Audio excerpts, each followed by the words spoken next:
Puedes encontrar que estás dándole muchas vueltas a las cosas, como por ejemplo estar teniendo siempre los mismos pensamientos sobre un mismo tema y sentir que estás dando vueltas en círculos, como que siempre llegas a la misma conclusión o llegas al mismo lugar y las cosas no cambian, y uno puede sentirse atrapado cuando está en este ciclo. Esto en realidad es mucho más común de lo que parece y es una consulta súper frecuente, le pasa a muchísimas personas. Así que si algo de eso te está pasando, quédate en este video porque vamos a estar hablando sobre este tema, vamos a estar hablando sobre rumiación, sobre cómo nos afecta y sobre algunas cosas que podemos hacer para lidiar mejor con la rumiación.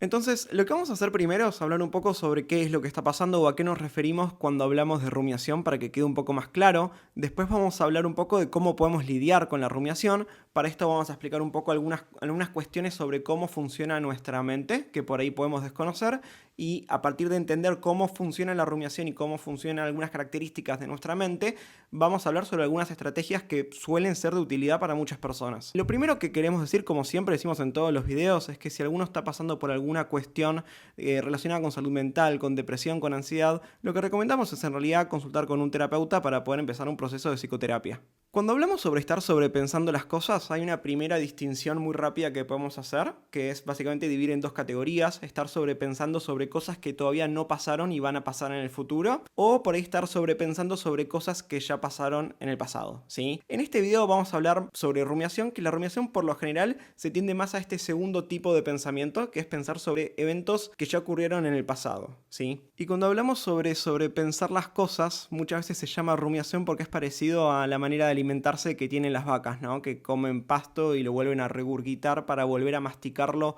una y otra vez, y a veces pareciera que algo parecido puede estar pasando con nuestros pensamientos, en donde estamos como muchas veces dando vueltas por los mismos puntos y recorremos los mismos caminos sin sentir que nos movemos mucho. A veces lo podemos imaginar como si fuera que tenemos un problema frente a nosotros o alguna situación que ya pasó, que fue dolorosa, que fue penosa, donde nos sentimos humillados o lastimados, y es como si fuéramos con una cámara dándole vueltas al problema, empezando a verlo desde diferentes puntos de vista, pero sin realmente formular un plan o sin llegar a conclusiones sobre qué hacer para seguir adelante, sino que vamos masticando una y otra vez el mismo problema. Esto puede ser, por ejemplo, el caso de, por ejemplo, es una persona que puede haberse separado de su pareja hace mucho tiempo y por ahí pasan los años y puede seguir haciéndose muchas preguntas sobre por qué se dio esta separación, cuáles fueron las consecuencias de esta separación, cómo nos afectó como personas. Y más allá de que uno se hace una y otra vez las mismas preguntas, uno por ahí no está encontrando soluciones o no está encontrando respuestas o no está encontrando cómo poder seguir, ¿sí? Y algo muy característico del estilo de pensamiento más rumiativo es que primero, en primer lugar, no se siente bien, ¿sí? O sea, imagínense que estar durante muchos años recordando algo que fue doloroso para nosotros, por ejemplo, recordando una separación, es algo que genera malestar y muchas veces llega a conclusiones que son dolorosas, ¿no? Conclusiones como, por ejemplo, hay algo mal en mí, o yo hice algo mal, o nunca voy a conseguir pareja. O sea, conclusiones que suelen ser como muy generales, muy abstractas y que pueden ser muy difíciles de trabajar, ¿no? Porque si hay algo mal en mí, si lo pienso de esta manera, no de manera más específica, no tengo mucho como para poder hacer para modificarlo porque no está claro concretamente qué es lo que hay mal en mí. Y eso también me invita como a seguir rumiando justamente, a seguir pensando en este estilo de pensamientos. La rumiación es muy característica cuando uno está experimentando ansiedad y sobre todo cuando uno está experimentando síntomas más depresivos y una cosa lleva a la otra, ¿sí? Un estilo de pensamiento más rumiativo puede amplificar y magnificar la sintomatología depresiva y al revés, también cuando uno está experimentando un episodio depresivo, por ejemplo, tiende a tener un estilo de pensamiento más rumiativo, ¿sí? ¿Y qué consecuencias tiene aparte del estado anímico, que ya dijimos que se siente muy desagradable? Las consecuencias es que también pueden volverse una profecía autocumplida, en el sentido de que cuando más masticamos los mismos pensamientos, más nos acostumbramos a ir siempre por los mismos recorridos y llegar a las mismas conclusiones. Entonces, con el tiempo estos pensamientos pueden volverse más rígidos, pueden empezar a ocupar cada vez más tiempo en nuestra vida y pueden impedir que podamos ver otras alternativas o que podamos ver otros puntos de vista. Entonces estamos menos preparados para poder justamente lograr cambios y cambiar las cosas, ¿sí? Para poner un ejemplo que se pueda ver de manera un poco más clara, imaginemos una persona que, por ejemplo, se presentó para participar en un casting, en una publicidad, y después no terminó quedando en el casting casting o no llamaron a esta persona, ¿no? Si esta persona entra en un episodio más rumiativo y se empieza a dar vueltas sobre por qué no quedó, pero pensándolo de esta manera, no como una reflexión en donde pueda encontrar algo concreto que pueda modificar y que me ayude para seguir en adelante, sino empezando a dar vueltas y siempre llegando como a las mismas preguntas, sin respuestas o a las mismas conclusiones, lo que puede pasar es que esta persona después no está preparado para poder notar oportunidades cuando sí las hay, ¿no? De repente a esta persona le pueden haber ofrecido otro trabajo o puede haber estado comentándole esta situación que le pasó en este casting que no quedó a una persona que trabaja en marketing, por ejemplo, y este colega puede ofrecerle una nueva oportunidad de trabajo, puede ofrecerle una nueva postulación en una nueva publicidad, y como esta posibilidad está tan fuera de su realidad, como uno no se preparó para que esto sea una realidad posible, esta persona puede terminar decidiendo no ir a participar o no saber cómo responder ante esta oportunidad, ante esta oferta, y dejar la oportunidad pasar, ¿sí? Y esto pasa muchísimas veces y bueno, uno no está en la mente de esta persona, así que uno no sabe por qué deja esta oportunidad pasar. Pero la realidad es que esto pasa, cuando uno pasa mucho tiempo rumiando sobre una situación, muchas veces no tiene la flexibilidad o no está preparado para poder aprovechar otras oportunidades o ni siquiera las llega a notar o detectar. ¿Sí? Por ahí esa persona después no se da cuenta que le acaban de ofrecer una oportunidad de participar en otra publicidad y la acaba de rechazar, sino que se quedó más atado a su propia historia de cómo tuvo una oportunidad y no quedó en esta oportunidad. Entonces, la rumiación nos lleva siempre por los mismos caminos, nos afecta anímicamente, limita nuestras posibilidades, y es importante notar que la rumiación es diferente a la reflexión, ¿sí? Porque después de un evento angustiante todos podemos sentirnos mal, ¿sí? Podemos sentir malestar, podemos sentir tristeza, pero una de las preguntas claves para diferenciar la rumiación de otros procesos psicológicos es, en realidad, ¿a qué está llevando este estilo de pensamiento? A veces uno puede reflexionar, por ejemplo, después de una separación o después de una entrevista de trabajo donde no obtuvo la respuesta que esperaba, y empezar a sacar algunas conclusiones que puedan ser útiles para mí más adelante. Por ahí podría prepararme de esta manera, por ahí tengo algún comportamiento que puede estar afectando mi manera de relacionarme con otras personas, y este proceso de aprendizaje puede servirme o no para cambiar mi manera de comportarme a futuro o no, porque también puedo llegar a otras conclusiones. No todo necesariamente está bajo mi control o es mi responsabilidad. En cambio, la rumiación tiende a no llevarnos a ninguna conclusión, sino que pasa el tiempo y uno sigue atrapado en este discurso y aumentando el malestar que está experimentando. Y por último, algo muy característico de la rumiación es que muchas veces podemos estar rumiando sin darnos cuenta. Si uno está viendo este video porque por ahí le resonó algo del título, eso es una buena señal porque por ahí uno por lo menos tiene insight de que está rumiando. Muchas veces uno puede pasar mucho tiempo, incluso años, sin darse cuenta de que está rumiando todo el tiempo, sin notar lo que estoy pensando todo el día, o pensando que por ahí estoy tratando de solucionar problemas, cuando en realidad el estilo rumiativo de pensamientos es un estilo diferente al estilo de resolución de problemas. Entonces, vamos a hablar ahora de algunas cosas que podemos hacer para empezar a lidiar con la rumiación. En este punto, primero es útil entender cómo funciona nuestra mente y empezar a entender algunas características que tiene nuestra mente para entender también por qué nos pasa lo que nos pasa. Una característica propia que tenemos todos los seres humanos es que tenemos la capacidad de poder anticiparnos a eventos futuros y por eso podemos prepararnos, por eso podemos estudiar, por eso somos diferentes, por ejemplo, a los animales, ¿sí? Un perro, por ejemplo, no se preocupa por si la semana que viene no tiene comida, sino que vive un poco más en el presente y con las cosas que están pasando todo el tiempo en el día a día, todo el tiempo en lo inmediato. En cambio, nosotros tenemos la capacidad de anticiparnos, lo cual está muy bueno porque nos ayuda a resolver problemas, pero la contracara de esto también es que podemos preocuparnos por cosas que no están pasando hoy en día, por cosas que todavía no pasaron y pueden llegar a pasar en el futuro, o también incluso podemos llevar con nosotros algunos recuerdos o algunos pensamientos sobre cosas que ya pasaron en el pasado y traerlas con nosotros al presente y cargarlas con nosotros a todos lados a donde vamos. Entonces, esto es una característica, ¿sí? No es algo ni positivo ni negativo, sino que es una característica que tenemos los seres humanos, ¿sí? Ahora, hay una segunda característica que se suma a nuestra capacidad de poder preocuparnos por cosas que no estén pasando hoy, que es también que nuestra mente tiende a estar sesgada hacia el notar más eventos negativos que positivos, ¿sí? Y es muy interesante este tema, ¿sí? Hay mucha investigación que refiere que esto tiene que ver con cuestiones de supervivencia. En el pasado por ahí era más efectivo tender a ser más neurótico o más ansioso, preocuparse por cosas que salieran mal y de última ser un poco más precavido que lo necesario, que lo contrario, que no preocuparse y después terminar pasando hambrunas, no conseguir alimentos, no poder lograr estar protegidos de la naturaleza y por lo tanto no tener descendencia. Entonces es el día de hoy que tendemos un sesgo importante hacia notar más eventos negativos que positivos y también a magnificar qué tan terrible sería que algo negativo pase. Ahora, hoy en día no tenemos tantas cosas que puedan amenazar nuestra supervivencia de manera directa como en el pasado, pero sí aprendimos también a ser muy sensibles a cosas negativas y sobre todo eventos negativos no que amenacen nuestra supervivencia, sino también nuestro estatus social en un grupo. Y esto es muy importante sobre todo en la rumiación.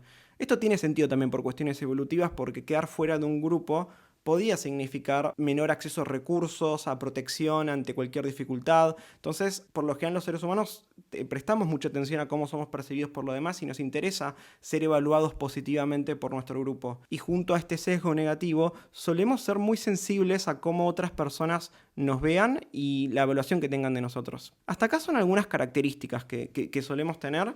Y vamos a hablar un poco sobre cómo pueden afectar estos factores, cómo pueden interaccionar entre sí para que terminemos rumiando y cómo podemos lidiar con este proceso justamente, ¿sí? Una de las primeras cosas que podemos hacer es notar si hay algunos gatillos en mi rutina o en mi día a día, algunas cosas que disparen o que activen la rumiación. A veces si pasamos mucho tiempo rumiando, esto puede ocupar todos los aspectos de nuestra vida. Entonces me estoy lavando los dientes y estoy pensando en lo mal que me fue con la entrevista de trabajo hace algunos meses, y después estoy cenando y estoy desayunando y estoy juntándome con amigos, estoy saliendo a caminar y estoy todo el tiempo pensando lo mismo, ¿sí? Entonces en ese sentido, por ahí no hay un gatillo tan claro, sino que mis pensamientos rumiativos ya forman parte de mi vida. Y si ese es el caso, muchas veces está bueno trabajarlo en psicoterapia, ¿sí? Así que le comentaríamos eso porque el poder hablarlo con un terapeuta ayuda muchísimo a poder flexibilizar estos pensamientos y poder lidiar con ellos de otra manera y ver otros puntos de vista. Pero a veces hay gatillos que son más específicos, es decir, hay algunas situaciones o algunas cosas que pasan en mi día a día que suelen disparar este estilo de pensamientos. Por ejemplo, hoy en día un gatillo muy común para muchas personas son las redes sociales o algunas redes sociales en particular, ¿sí? Por ejemplo, a veces el usar Instagram, el ver historias, el ver qué están haciendo otras personas, pueden gatillar algunos pensamientos. Por ejemplo, a veces cuando uno ve historias pareciera que todo el mundo es feliz y que está todo el mundo juntándose y está todo el mundo haciendo cosas, y es muy fácil que esto gatille algunos pensamientos de soledad, como por ejemplo, ¿por qué a mí nunca me invitan? O ¿por qué en tal ocasión hace mucho tiempo fui humillado? O una mala impresión en público, ¿sí? Esto es muy común, sobre todo con gente más joven y con adolescentes. Hay mucha investigación sobre el impacto que tienen las redes sociales, porque, de vuelta, con nuestra característica de nuestra mente de ver eventos negativos, lo que pasa es que hay una interacción en donde en las redes sociales las personas por lo general suben contenido que no es el típico que vemos en el día a día. Por ejemplo, uno sube en redes sociales eventos donde uno está alegre, donde la está pasando bien, donde está sonriendo, donde está rodeado de personas.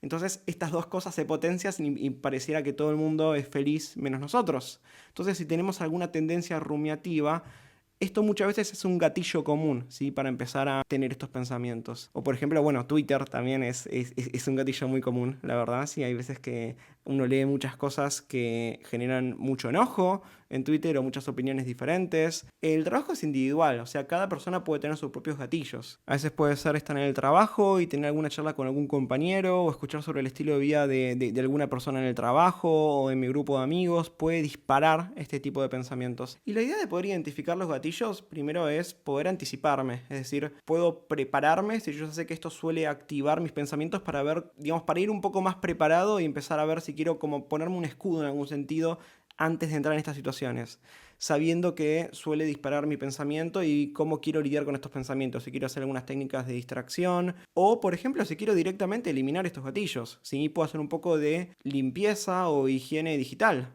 Que esto es, por ejemplo, ver si hay algunas cuentas, por ejemplo, que quiero dejar de seguir en las redes sociales, si hay algunas situaciones en las que no me quiero seguir exponiendo porque no me aportan nada en mi vida. O sea, la idea sería darme cuenta de cómo algunas cosas me están afectando, que pueden estar invitándome a rumiar. Y primero ver si quiero seguir manteniendo estas cosas porque por ahí tienen algunos factores positivos y no quiero eliminarlas de mi vida. O por ahí algunas cosas ya la verdad que no me sirven. Por ahí seguir algunas cuentas. Por ahí, por ejemplo, estar hablando en un grupo de WhatsApp que tengo con amigos donde todo el día hablan de alimentación y de nutrición y de ir al gimnasio. No me sirve mucho si yo suelo quedarme rumiando sobre mi imagen corporal, sobre mi alimentación y suelen alimentar este tipo de pensamientos. Por ahí puede ser una buena idea silenciar este grupo o tratar de participar desde otro lugar hablando de otras cosas. O sea, uno tiene la libertad de elegir, depende de cómo nos esté afectando. Entonces, este primer punto sería básicamente notar cómo me afectan los diferentes gatillos, ¿sí? Y elegir qué es lo que quiero hacer. Si quiero ver de prepararme, de manejarlos de otra manera, o tratar de suprimirlos, ¿sí? Pero es importante poder notarlos en primer lugar. En segundo lugar, también es útil notar que muchas veces no es muy efectivo tratar de no pensar en cosas, ¿sí? Esto es algo que por ahí muchos lo descubrieron, si se sintieron identificados con este título de no puedo parar de darle vuelta a las cosas. Muchas veces lo que pasa es que cuando uno se propone no quiero pensar en tal tema, termina pensando mucho más en ese tema, ¿sí?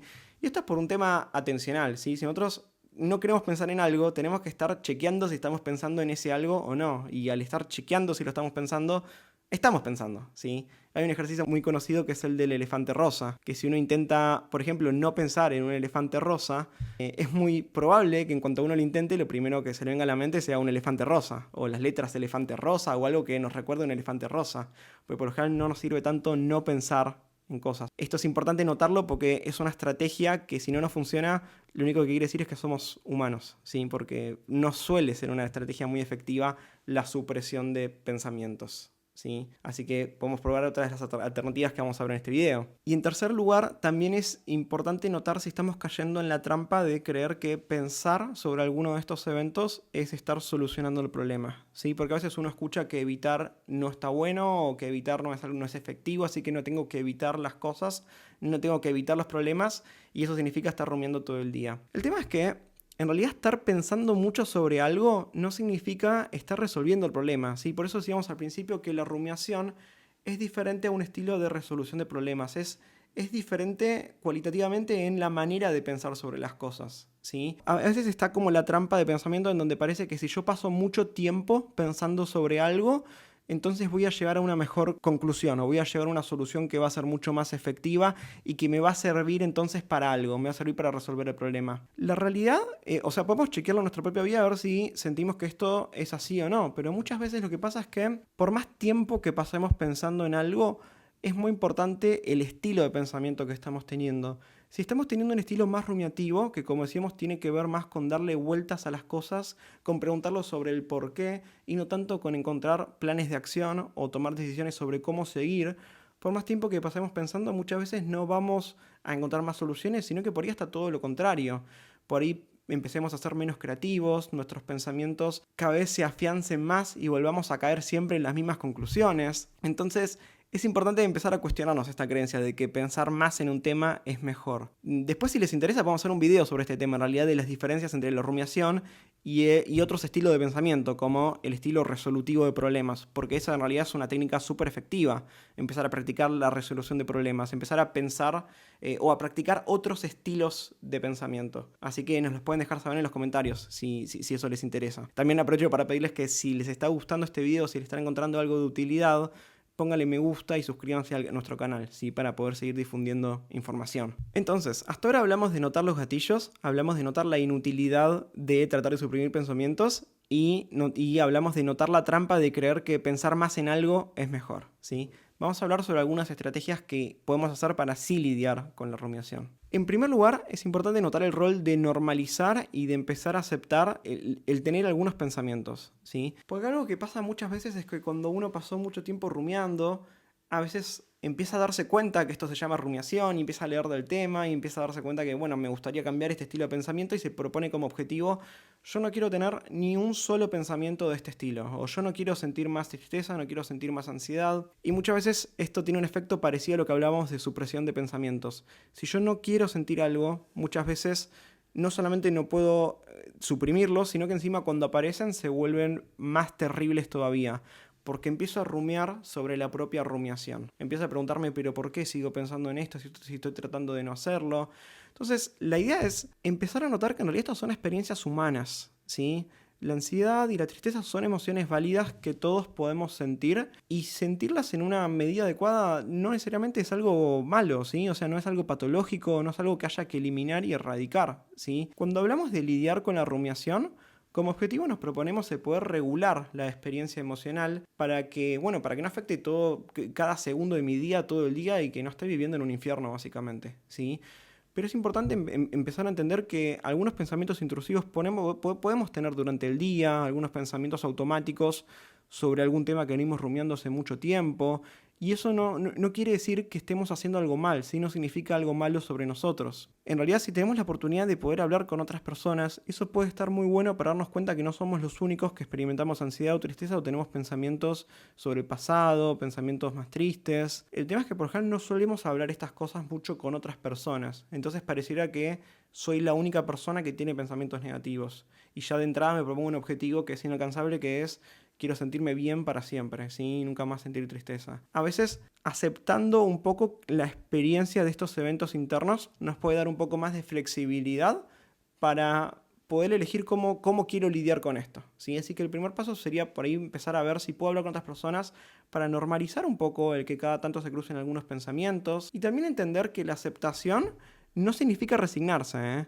Aceptar que uno puede tener estos pensamientos no significa entonces listo, me rindo y me quedo rumiando todo el día como venía haciendo, sino que aceptar es el primer paso para poder cambiar algo. Siempre doy el ejemplo de que si por ejemplo está lloviendo afuera, si yo no acepto que está lloviendo y me pongo a luchar contra la lluvia y digo no quiero que esté lloviendo y quiero que deje de llover y quiero salir ignorando la lluvia, eso no va a evitar que me moje. En cambio, si yo acepto que hay lluvia y que eso es algo que está fuera de mi control, que yo no la puedo suprimir, eso me permite empezar a pensar otras posibilidades. Por ejemplo, puedo salir con un paraguas y evitar mojarme. Lo mismo con otros temas. Si yo acepto, por ejemplo, que tengo una enfermedad, bueno, puedo entonces acercarme al médico y empezar a ver opciones de tratamiento. Si yo niego que algo está pasando, eso no evita sus consecuencias, ¿sí? Y aceptar al revés, no es resignarnos, ¿sí? No es decir, listo, estoy enfermo, así que no hago nada, no. Me está pasando tal cosa, así que puedo empezar a hacer algo para lidiar de manera diferente. Entonces la idea sería poder empezar a normalizar algunas experiencias de ansiedad o de tristeza que podemos estar experimentando. Ahora que aclaramos esto en cuanto a los objetivos, podemos dar algunas estrategias un poco más directivas sobre maneras de lidiar con estos pensamientos. Algo que suele ser muy útil para lidiar con la rumiación es tratar de reemplazar las preguntas sobre el por qué. El problema con las preguntas sobre el por qué de las cosas es que por un lado es incierto, o sea, vivimos en un mundo incierto donde hay un montón de variables que interfieren con una situación y muchas veces podemos no encontrar los porqués de cosas que pasaron. A veces podemos llegar a conclusiones muy simplistas sobre la cual en realidad no tenemos evidencia, ¿sí? Una persona que se separó de su pareja puede llegar a la conclusión de que se separó porque, por decirte algo, todos los hombres son iguales, ¿sí? El tema es que no tenemos evidencia sobre esa conclusión, no sabemos si ese fue el motivo por el cual por ahí no funcionó la relación o hay otros motivos posibles, pero mientras más rumiamos sobre esa conclusión, más cierta parece, más rígidos se vuelven nuestros pensamientos y menos podemos ver otros puntos de vista. Entonces, a veces no es tan efectivo pensar sobre el porqué, y a veces también pasa que vamos encontrando un porqué diferente cada vez que pensamos. Y de vuelta, no tenemos mucha certeza, mucha evidencia sobre qué motivo o qué porqué tendrá más peso que otro. Después de cada porqué que respondemos, se puede abrir otro porqué. ¿Por qué tal cosa? ¿Y por qué tal cosa? Entonces como que no salimos más. Y sobre todo no nos dice mucho de qué hacer de acá en adelante. No nos dice mucho sobre cómo seguir. Entonces una muy buena alternativa es empezar a notar cuando estamos preguntándonos el porqué de las cosas y empezar a ver si podemos replantear la pregunta a un qué o a un cómo. Por ejemplo, ¿y qué puedo hacer de acá en adelante? ¿O cómo puedo hacer tal cosa de acá en adelante? Porque este otro estilo de preguntas, del qué o del cómo, llevan a pensar de una manera más concreta que puede ser como una soga para poder salir de un pozo, ¿sí? O como una luz al final del túnel, que es básicamente darme algún plan concreto de acción. De lo contrario, puedo pensar de manera muy abstracta y quedar medio atrapado en estos pensamientos. Otra cosa que recomendamos muchísimo es en realidad mover un poco el cuerpo y hacer algo de actividad física. ¿Por qué? Durante el día, por lo general, vamos acumulando tensión en el cuerpo, ¿sí? Por lo general, nuestros pensamientos, nuestro comportamiento y nuestra fisiología está muy relacionado, ¿sí? Cuando estamos experimentando ansiedad, por ejemplo, o estamos pensando en algo que nos genera ansiedad, como anticipándome a algo malo que puede pasar mañana, mi cuerpo tiene algunas respuestas fisiológicas que me ayudan a prepararme a lo que va a pasar. El problema con la rumiación es que como suele generarme ansiedad o tristeza o síntomas depresivos, suele generarme tensión corporal, un estado de estrés y de tensión en el cuerpo a nivel biológico, y esto a su vez dificulta el poder cortar con la rumiación, porque los pensamientos, el comportamiento y la fisiología están interconectados. Entonces, por ejemplo, imaginemos que yo noté que algunos de mis gatillos de rumiación tienen que ver con el trabajo. Cuando estoy trabajando tengo muchísimos pensamientos intrusivos sobre mi futuro que no puedo cortar. ¿Qué pasa? Después termino de trabajar y por ahí en realidad ya no está el gatillo, ya no está esto que tanto malestar me está generando, pero después no me puedo conectar con otras actividades, no puedo relajar, no puedo ponerme a ver la televisión, porque mi cuerpo ya quedó activadísimo y quedó súper tensionado después de haber estado rumiando todo el día, y el estado de tensión del cuerpo suele atraer más rumiación, ¿sí? Entonces, a veces es como si fuera un auto que acelera y después no me anda el freno, ¿sí? Entonces no puedo cortar con la rumiación. Y a veces un puente de freno, un puente de cambio de un estado mental a otro, suele tener que ver con descargar la tensión física. Y la actividad física es excelente para esto, ¿sí? Entonces, la actividad física no es una solución a todos los problemas, ¿sí? El problema de fondo, el motivo por el cual estoy rumiando, seguramente no se solucione por hacer algo de actividad física, pero sí es un excelente primer paso, que me da una base muy estable para poder descansar por lo menos por un rato. Poder por un rato concentrar mi atención en otro estímulo, poder relajar el cuerpo, poder descargar la atención y después más tarde puedo encontrarme con que de repente puedo empezar a ver más posibilidades o más puntos de vista diferentes. Y ya mis pensamientos no están tan rígidos y tan inflexibles. O sea, es un excelente primer paso. Suelo plantearlo de esa manera, no como que es la solución a todos los problemas, pero sí realmente vale la pena intentarlo si uno la está pasando mal, ¿sí?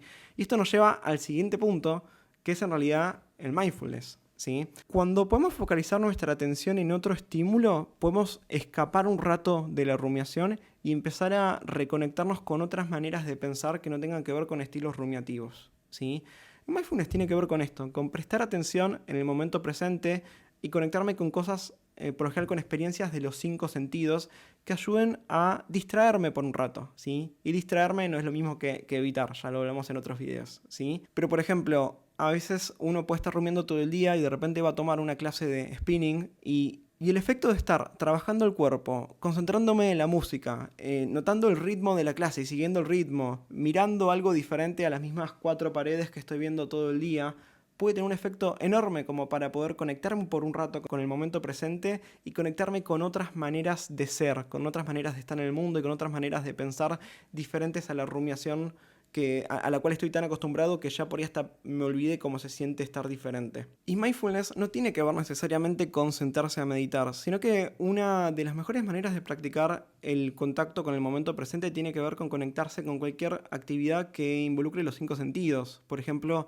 yo puedo estar tomando un café mientras estoy rumiando, o puedo tratar de dirigir mi atención en sentir el aroma del café, en sentir, en olerlo, en sentir la temperatura que tiene cuando entra a mi boca, en escuchar el sonido que hace la cuchara mientras voy revolviendo contra la taza, en notar el peso que tiene la taza en mi mano cuando la sostengo. O sea, puede ser una actividad en donde yo dirijo toda mi atención, o puede ser una actividad rumiativa. No es tanto la actividad lo que determina si algo es una actividad mindfulness o no, sino la intención con la cual yo practico la actividad.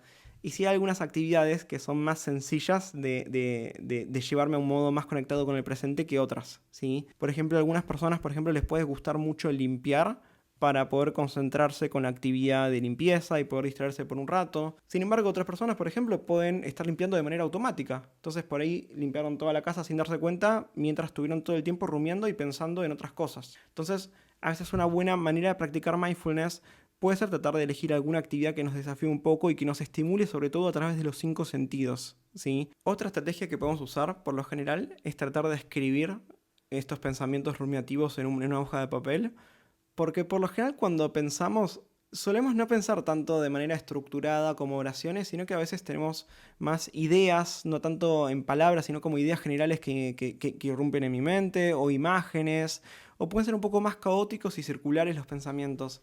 En cambio, escribir nos ayuda muchísimo a poder ordenar nuestros pensamientos, a poder estructurarlos y sobre todo a poder empezar a resolver un problema, porque va siguiendo como una linealidad que va llevando a algo. Es más difícil repetirse en círculos mientras uno va escribiendo. Así que para muchas personas les resulta muy útil esto y sobre todo les resulta muy útil para trabajar el pensar de manera resolutiva de problemas. Que de vuelta, esto es una estrategia excelente. Así que si les interesa nos pueden pedir para otro video, ¿sí? Hablar un poco más sobre cómo trabajar este estilo de pensamiento más resolutivo de problemas, ¿sí? Y por último, bueno, una de las cosas más efectivas es en realidad empezar a cuestionar un poco la evidencia de estos pensamientos rumiativos y empezar a buscar pensamientos alternativos y cuestionar qué evidencia hay a favor y en contra de otros pensamientos alternativos a nuestros pensamientos que siempre llevan en los mismos círculos, ¿sí? Esta estrategia la dejamos para el final porque si bien es una de las más efectivas, por lo general es muy difícil poder hacer uno solo y recomendamos muchísimo en realidad consultar con psicoterapia. Y queríamos terminar justamente con esta idea, ¿sí? Si uno sospecha que por ahí puede estar experimentando un episodio depresivo o está experimentando ansiedad hace mucho tiempo, uno de los mejores recursos que tiene es justamente, bueno, poder buscar psicoterapia, ¿sí? Estas otras indicaciones del video seguramente sean de mucha ayuda porque son de ayuda para muchas personas, pero ninguna de estas reemplaza un proceso psicoterapéutico, ¿sí? Así que bueno, esperemos que estas ideas puedan llegar a ser de utilidad y nos gustaría mucho saber en los comentarios, bueno, de qué otro tema les gustaría que sigamos compartiendo en el canal, ¿sí? Y sobre todo, suscríbanse al canal y pongan me gusta al video para ayudarnos a poder seguir difundiendo más contenido de este estilo que puede llegar a ser de ayuda para muchísimas personas, ¿sí? Eso nos ayuda muchísimo para poder seguir dedicando un poco de tiempo para difundir un poco de información. Así que nos vemos en el próximo video.